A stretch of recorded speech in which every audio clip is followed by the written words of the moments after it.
Shalom, selamat pagi, salam sehat bagi kita semua. Marilah kita satukan hati dalam doa sebelum mendengarkan firman Tuhan. Terpujilah Engkau ya Tuhan yang senantiasa membersihkan kami dari segala dosa kesalahan kami dan juga masih memberikan nafas kehidupan bagi kami hingga saat ini. Kami mau bersekutu dengan firman-Mu, berfirmanlah Engkau, kami telah siap mendengarkan. Amin. Sapaan firman Tuhan bagi kita tertulis dalam kitab Kejadian pasal 35 ayat 2. Lalu berkatalah Yakub kepada seisi rumahnya dan kepada semua orang yang bersama-sama dengan dia, jauhkanlah dewa-dewa asing yang ada di tengah-tengah kamu. Tahirkanlah dirimu dan tukarlah pakaianmu. Demikian firman Tuhan. Saudara-saudariku yang dikasihi Yesus Kristus, teks ini menceritakan bagaimana Yakub menyadari bahwa Allah yang dia sembah adalah Allah yang tidak mau diduakan. Dia harus menyembah Allah saja dan tidak boleh menyembah yang lain. Saat Yakub melarikan diri ke Haran, dia tahu bahwa ada dewa-dewi asing di sana. Hal ini terlihat jelas saat Laban mengejar Yakub dan menanyakan dewa-dewinya yang hilang. Itu bisa kita lihat dalam Kejadian 31 ayat 30. Walaupun Yakub tidak tahu bahwa Rahel telah mencuri terafim ayahnya, dia menyadari bahwa ada dewa-dewa asing yang dibawa oleh rombongannya. Oleh karena itu, dia meminta agar semua orang yang bersama-sama dengan dia menjauhkan diri dari dewa-dewi asing, menahirkan diri, memenuhi persyaratan untuk mengikuti ibadah, dan menukar pakaian sebagai simbol dari tindakan menanggalkan semua hal yang najis dan berdosa. Misalnya anting-anting yang diserahkan kepada Yakub. Dan anting-anting yang berfungsi itu adalah digunakan untuk jimat. Pada zaman ini banyak pula orang Kristen yang memiliki latar belakang sebagai penyembah berhala, pemakai jimat dan sebagainya.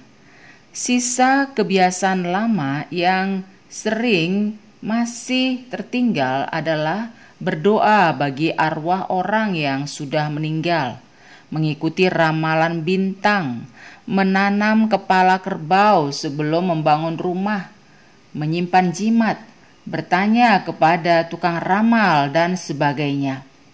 Saat menjadi Kristen, tidak selalu sisa-sisa kebiasaan lama itu bisa langsung ditinggalkan total, sehingga kita perlu mengevaluasi diri. Seruan Yakub dalam kitab Kejadian 35 ayat 2 ini masih relevan hingga saat ini. Coba sebutkan beberapa contoh tentang hal-hal yang berkaitan dengan penyembahan berhala yang masih sering kita jumpai dalam kehidupan orang Kristen dan mungkin juga kita sendiri melakoninya. Bila masih ada, marilah kita membersihkan diri kita sebab kita tidak mau Allah murka dalam diri kita dan juga kepada keturunan kita. Maka dari itu, saudara-saudariku yang dikasihi Yesus Kristus, marilah kita dalam menyembah Allah betul-betul utuh, tidak menjadi orang sinkretisme, melainkan orang yang setia kepada Tuhan dan tidak mendua hati untuk menyembah Allah-Allah lain. Di tengah kehidupan kita saat ini, mungkin kita mempunyai banyak kebutuhan, mungkin kita juga mempunyai banyak tantangan, dan mungkin juga kita mempunyai banyak harapan-harapan ke depan. Oleh sebab itu, mari kita hanya utuhkan, bulatkan perhatian dan kepercayaan kita hanya dalam campur tangan Tuhan saja.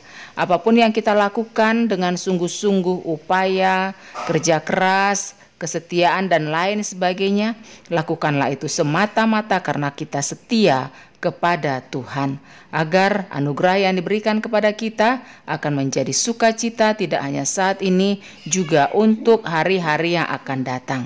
Marilah kita melakukan apa yang telah diingatkan oleh firman Tuhan pada hari ini bagi kita dengan setulus hati.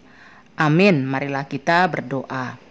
Terima kasih Tuhan, Kau masih senantiasa berlapang hati untuk melihat segala kesalahan dan kelalaian kami dalam menyembah Engkau.